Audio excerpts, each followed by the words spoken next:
എല്ലാവർക്കും നമസ്കാരം. ഐശ്വര്യത്തിന്റെയും സമ്പൽ സമൃദ്ധിയുടെയും നല്ലൊരു വിഷു ആശംസിച്ചുകൊണ്ട് ഇന്നത്തെ നമുക്ക് മൗനരാഗത്തിന്റെ വിശേഷത്തിലേക്ക് പോയാലോ. അങ്ങനെതാ നമ്മുടെ കിരണിന്റെയും കല്യാണിയുടെയും ഒക്കെ വീട്ടില് വിഷു ആഘോഷം തകൃതിയായിട്ട് നടന്നുകൊണ്ടിരിക്കുക. ഈ സമയം ജനാലയിലൂടെ സരയും ഷാരിയും കൂടി അയൽപക്കത്തെ വീട്ടിലെ വിശേഷങ്ങളൊക്കെ വാച്ച് ചെയ്തുകൊണ്ട് നിൽക്കുക.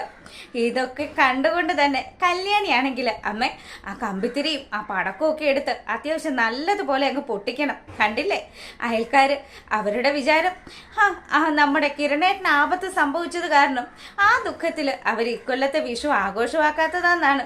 പക്ഷെ നമുക്കറിയാലോ, കിരണേട്ടൻ ആ കിടപ്പ് കിടന്നപ്പം ഇവിടെ വന്ന് കണ്ടതും ആ സന്തോഷം മൊത്തം ആ സരയുടെ മുഖത്തുണ്ടായതും ഒക്കെ എന്തായാലും മോൾ അതൊന്നും വലിയ കാര്യമാക്കണ്ടെന്ന് പറഞ്ഞ് ദീപയും നമ്മുടെ മൂങ്ങയും അതുപോലെ കല്യാണിയും താരയും ഒക്കെ ചേർന്ന് അവരുടെ വീട്ടിൽ ആ ഒരു പടക്കം പൊട്ടിക്കലും കാര്യങ്ങളും ഒക്കെ വളരെ ഗംഭീരമായിട്ട് നടത്തുക. അപ്പുറം നിന്ന് സരയും ഷാരിയും കൂടി കണ്ടില്ലേ, ഭർത്താവിന് ഇത്രയും വയ്യായികളൊക്കെ വന്നിട്ട് അവൾക്കൊരല്പം പോലും മനസ്സിന് വിഷമമുണ്ടോ നോക്ക്, കിടന്ന് ആർത്തുല്ലസിക്കുന്നത് കണ്ടില്ലേ എന്നൊക്കെ പറഞ്ഞ് ഷാരിയും സരയും പരസ്പരം നമ്മുടെ കല്യാണിയുടെ കുറ്റം പറഞ്ഞുകൊണ്ടിരിക്കുക. അപ്പം കല്യാണി ഇതൊക്കെ വാച്ച് ചെയ്യുന്നുണ്ടെന്ന് അവർക്ക് മനസ്സിലായത് കൊണ്ട് തന്നെ പതുക്കെ ഇനിയിപ്പോൾ അതൊന്നും നോക്കണ്ട മോളെ, ദേ മോളുടെ അച്ഛൻ എപ്പോൾ വരുമെന്നാ പറഞ്ഞത്. അമ്മ അച്ഛൻ രാത്രി എത്തുമെന്നല്ലേ പറഞ്ഞത്. അങ്ങനെയാണെങ്കിൽ രാത്രിയാണെങ്കിൽ രാത്രി അയാൾക്ക് ഇഷ്ടപ്പെട്ട ഫുഡൊക്കെ ഞാൻ ഉണ്ടാക്കി വെക്കാം. അങ്ങേർക്ക് അതൊക്കെ ഇഷ്ടപ്പെടും. ഞാൻ എന്തുണ്ടാക്കിയാലും അയാൾക്ക് വലിയ താല്പര്യമാണല്ലോ. അച്ഛൻ ഇഷ്ടപ്പെട്ട എല്ലാ സാധനങ്ങളും ഒക്കെ ഉണ്ടാക്കി വെക്കണോട്ടോ. അമ്മ എനിക്ക് ഒരേ ഒരു ബുദ്ധിമുട്ട് എന്താന്ന് വെച്ചാൽ ആ അയൽവക്കത്തെ കല്യാണിയുടെ കാര്യം ആലോചിച്ചിട്ടാ. അവളുടെ ഭർത്താവിന് ഇത്രയും വലിയൊരു അപകടം സംഭവിച്ചിട്ടും അതിന്റെ എന്തേലും ഒരു വിഷമം അവളുടെ മുഖത്തുണ്ടോ? ഇല്ലല്ലോ. അവൾക്ക് നല്ല സന്തോഷം തന്നെയാ ഉള്ളത്. ശരിക്കും പറഞ്ഞാല് കിരണാണ് ഒരു പൊട്ടൻ. എവിടെയോ കിടന്ന ഒരു പിച്ചക്കാരിയെ പോലെ ജീവിച്ചിരുന്ന അവളെ പിടിച്ച് ഇപ്പതാ മഹാറാണിയെ പോലെ വാഴിക്കുകയല്ലേ. അങ്ങനെയൊക്കെ ഇവര് നമ്മുടെ കല്യാണിയെക്കുറിച്ചും കിരണിനെ കുറിച്ചും ഒക്കെ കുറ്റം പറയുക. ആ സമയമാണെങ്കിൽ സരയു പറയുന്നുണ്ട്, അതെ എൻ്റെ ജീവിതത്തിൽ എനിക്ക് ഒരു ഭാഗ്യം വന്ന് ചേർന്നിട്ടുണ്ട്, എൻ്റെ മനുവേട്ടൻ. അപ്പൊ ഇത് കേട്ടതും ഷാരിക്ക് അതങ്ങനെ പിടിച്ചില്ല കേട്ടോ. ഷാരി ആലോചിക്കുന്നുണ്ട്, നിന്റെ ജീവിതത്തിലെ കണ്ടകശിനിയാണ് മനോഹർ എന്ന് പറയുന്ന നിന്റെ ഭർത്താവ്. ഇതൊക്കെ അറിഞ്ഞു വെച്ചിട്ട് ഒന്നും നമ്മുടെ ഷാരിക്ക് തുറന്നു പറയാൻ പറ്റുന്നില്ലല്ലോ. ആ ഒരു സങ്കടത്തിൽ അങ്ങനെ നിൽക്കുക. മോളെ എന്തായാലും ഞാൻ അച്ഛന് പ്രിയപ്പെട്ട ഭക്ഷണമൊക്കെ ഉണ്ടാക്കിക്കൊണ്ട് വരാമെന്ന് പറഞ്ഞ് ഷാരി കിച്ചണിലേക്ക് പോവുക. ഈ സമയമാണെങ്കിൽ സേനനും അതുപോലെ നമ്മുടെ കല്യാണിയും അവരും ഒക്കെ അവരുടെ ഫോണിലൂടെ ആ ഫോട്ടോസൊക്കെ പടക്കം പൊട്ടിക്കുന്ന ഫോട്ടോസൊക്കെ അങ്ങോട്ടും ഇങ്ങോട്ടും ഒക്കെ ഷെയർ ചെയ്ത് കളിക്കുക. അങ്ങനെ പിറ്റേ ദിവസം രാവിലെ ആയതും നമ്മുടെ കിരണിന്റെ കണ്ണൊക്കെ പൊത്തി കല്യാണി കിരണിനെ കണി കാണിക്കാനായിട്ട് കൊണ്ടുവരിക. അപ്പൊ കിരണാണെങ്കിലോ, മോളെ എനിക്ക് കൃഷ്ണനെ കണ്ടതിന് ശേഷം എൻ്റെ മോളുടെ മുഖം കാണണമെന്ന് പറഞ്ഞ് കല്യാണിയുടെ മുഖത്തേക്ക് നോക്കുക. എന്താ കിരണേട്ട ഇങ്ങനെ നോക്കുന്നതെന്ന് ചോദിച്ച് കല്യാണി കിരണിനോട് സംസാരിക്കുമ്പോൾ ശരിക്കും പറഞ്ഞാൽ അത്ര ഐശ്വര്യമുണ്ട്. ഭഗവാനെ പോലെ അത്ര ഐശ്വര്യമുള്ളൊരു മുഖമാണ് എൻ്റെ ഭാര്യയ്ക്കുള്ളത്. അതുകൊണ്ട് മോളുടെ മുഖം കണി കാണുന്നത് അത് എനിക്ക് ഐശ്വര്യം മാത്രമേ തരുള്ളൂ എന്ന് പറഞ്ഞാണ് കിരൺ നമ്മുടെ കല്യാണിയുടെ മുഖത്തേക്ക് നോക്കുന്നത്. അങ്ങനെ അവളെ ചേർത്ത് നിർത്തി അവളുടെ നെറ്റിയിൽ ഒരു ഉമ്മ കൊടുക്കുകയാണ് കിരൺ. ഈ സമയമാണെങ്കിൽ ദീപയുടെ കണ്ണുകളൊക്കെ പൊത്തി പിടിച്ചുകൊണ്ട് ദീപയെ കണി കാണിക്കാൻ വേണ്ടി കൊണ്ടുവരുന്നത് നമ്മുടെ മൂങ്ങ മുത്തശ്ശിയ. അപ്പൊ മുത്തശ്ശിയാണ് ഇത് ആദ്യമായിട്ടാണ് ഇങ്ങനെയുള്ളൊരു കാര്യമൊക്കെ ചെയ്യുന്നത്. അങ്ങനെ മുത്തശ്ശി വന്നതും, മക്കളെ എനിക്ക് ഒരുപാട് സന്തോഷമുണ്ട്. ശരിക്കും പറഞ്ഞാൽ ഇത്രയും വർഷം മുന്നേ ഞാൻ ആ പ്രകാശനും മകനും വേണ്ടി എന്തുമാത്രം ദുഷ്ടത്തരങ്ങൾ ചെയ്തു. അത് മോളോട് വേണ്ടി മോളുടെ പഠിക്കുന്ന ആ പുസ്തകങ്ങൾ വരെ ഞാൻ കത്തിച്ചു കളയൊക്കെ ചെയ്തല്ലോ. മോളോട് ഞാൻ ഒരിക്കലും മോൾക്ക് ക്ഷമിക്കാൻ പറ്റാത്ത രീതിയിലുള്ള തെറ്റുകളാണ് ചെയ്തിരിക്കുന്നത്. എന്തായാലും മോൾ അതൊക്കെ ക്ഷമിച്ച് ഇപ്പൊ ഈ അമ്മമ്മയെ സ്നേഹിക്കുന്നുണ്ടല്ലോ, അത് തന്നെ ഈശ്വരൻ എനിക്ക് തന്ന ഏറ്റവും വലിയൊരു സൗഭാഗ്യമായിട്ട് ഞാൻ കാണുകയാണ്.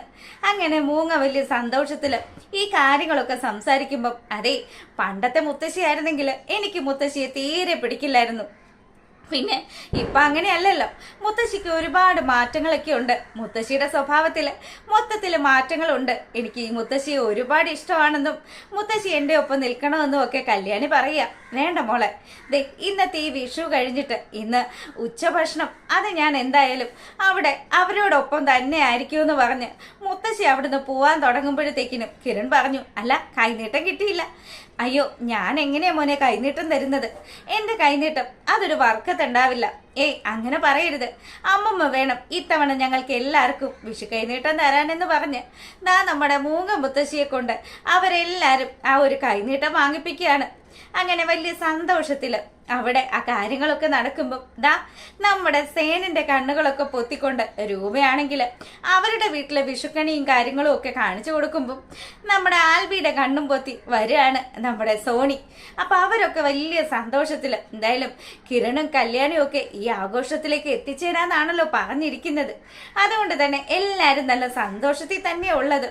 അങ്ങനെ ഇവിടെ ഈ കാര്യങ്ങളൊക്കെ നടക്കുമ്പോൾ നമ്മുടെ സരയുവാണെങ്കിൽ അവരുടെ വീട്ടിലെ കണി ദർശനത്തിന് വേണ്ടി മനോഹറിന്റെ കണ്ണൊക്കെ പൊത്തിക്കൊണ്ട് മനുവിനെ കണി കാണിക്കാൻ കൊണ്ടുവരിക. ഏറ്റവും വലിയ പെരുങ്കള്ളനെയാണ് നമ്മുടെ സരയു കൊണ്ടുവന്ന് ഈ കണി കാണിക്കുന്നത്. ശരിക്കും പറഞ്ഞാല് ശാരിക്ക് ഇത് കണ്ടിട്ട് തീരെ അങ്ങ് ദഹിക്കുന്നില്ല. ശാരിയാണെങ്കിൽ അപ്പോ ദുഷ്ടൻ, എത്രാമത്തെ കണിയാണോ ഈ കാണുന്നത്? അത് ഏതൊക്കെ ഭാര്യമാരുടെ കൂടെ ഇവൻ കണി കണ്ടിട്ടുണ്ടാകുമോ? അങ്ങനെയൊക്കെ ആലോചിച്ചുകൊണ്ടൊക്കെ അങ്ങനെ നിൽക്കുക. ഈ സമയമാണെങ്കിൽ സരയു പറഞ്ഞു, അമ്മേ, അയൽവക്കത്തെ വീട്ടിൽ ആണോ അനക്കൊന്നും കാണുന്നില്ലല്ലോ, അവരാരും അവിടെ ഇല്ലെന്നാ തോന്നുന്നത്. ഇന്നലെ എന്തായിരുന്നു, എന്ത് പടക്കം പൊട്ടിക്കലായിരുന്നു. എന്റെ മോളെ, അവരെന്തെങ്കിലും കാണിച്ചോട്ടെ, നീ എന്തിനു ചുമ്മാ അയൽപക്കത്തെ വിശേഷങ്ങളൊക്കെ തിരക്കി നിൽക്കുന്നതെന്ന് ശാരി ചോദിക്കുക. ഇത് കേട്ടതും സരയു പറഞ്ഞു, അമ്മേ, അവര് മിക്കവാറും ആ രൂപാന്റിയുടെ വീട്ടിലേക്ക് പോയി കാണും. അതെ, മനുവേട്ടനെ അറിയോ? രൂപാന്റിക്ക് ഇതിനു മുന്നേ ഉള്ള എല്ലാ വിഷുവിനും ഈ കല്യാണിയോട് വലിയ താല്പര്യം ഇല്ലായിരുന്ന സമയത്ത് ആന്റി എന്റെ മുഖം കണി കൊണ്ടോണ്ട ഓരോ കാര്യങ്ങൾ ചെയ്തുകൊണ്ടിരുന്നത്. അന്ന് അവർക്ക് നല്ല ഐശ്വര്യം ഉണ്ടായിരുന്നു. പക്ഷെ ഇപ്പൊ അങ്ങനെയല്ലല്ലോ. ഇപ്പം അവർക്ക് എന്നെ തീരെ പിടിക്കുന്നില്ല. എന്നെ ഇഷ്ടമല്ല, എന്റെ അച്ഛനെ ഇഷ്ടമല്ല. അങ്ങനെയൊക്കെ ഇവര് സംസാരിച്ചുകൊണ്ട് നിൽക്കുക. അപ്പം മനോഹർ പറഞ്ഞു, അതെ മോളെ, വിഷുക്കണിയൊക്കെ കണ്ടല്ലോ, ഇനി കൈനീട്ടമൊക്കെ കൊടുത്തു കഴിഞ്ഞാല് എനിക്കൊരു മീറ്റിംഗ് ഉണ്ട്. അതിനെന്തായാലും പോവാതിരിക്കാൻ പറ്റത്തില്ല. ആ, മനുവേട്ടൻ പോയിക്കോ, അതിനെന്താ അമ്മ? അങ്ങനെയാണെങ്കിൽ കൈനീട്ടം തന്നോളൂ എന്ന് പറഞ്ഞു നമ്മുടെ സരയു കൈകളൊക്കെ നീട്ടി നിൽക്കുക. ആ സമയമാണെങ്കിൽ ശാരി സരയുന് വേണ്ടിയിട്ട് അവളുടെ കയ്യിലേക്ക് ആ ഒരു നാണയത്തൊട്ട് അങ്ങ് വെച്ചു കൊടുത്തു. ഈ സമയമാണെങ്കിൽ സരയു ചോദിക്കുന്നുണ്ട്, അല്ല, എനിക്ക് മാത്രമേ ഉള്ളൂ കൈനീട്ടം? എന്റെ മനുവേട്ടന് കൈനീട്ടം കൊടുക്കമ്മേ. ആ, ഇവന് കൊടുക്കണമല്ലോ. ഓ, നശിച്ചു പോട്ടെ എന്ന് പറഞ്ഞ് നമ്മുടെ മനോഹരന്റെ കയ്യിലേക്ക് ശാരി ഒരു നാണയം എടുത്ത് കൊടുക്കുകയാണ്.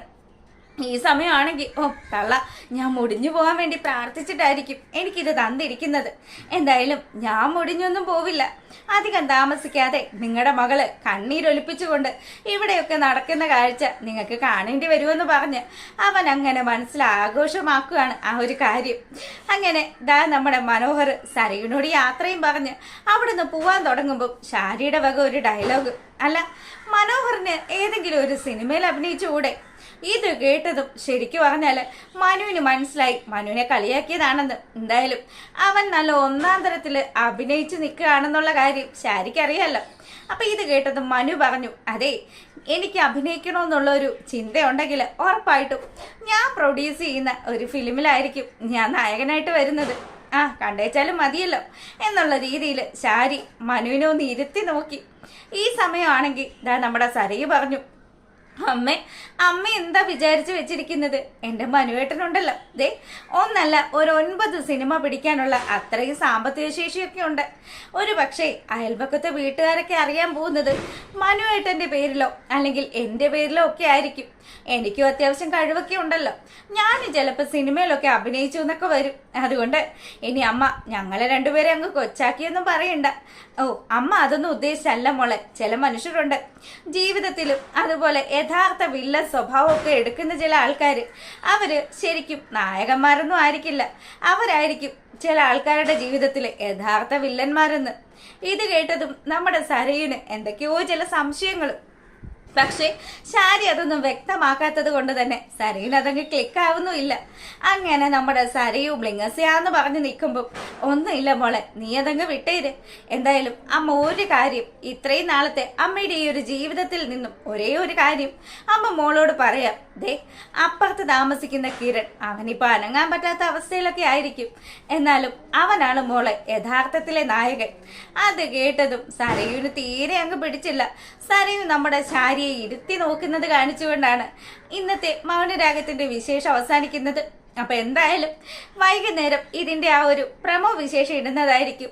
അങ്ങനെ അപ്പോൾ എല്ലാവർക്കും നല്ലൊരു വിഷു ആശംസിച്ചുകൊണ്ട് നമ്മൾ വീഡിയോ വൈൻഡപ്പ് ചെയ്യാണ്. അപ്പോൾ ഓക്കെ, താങ്ക്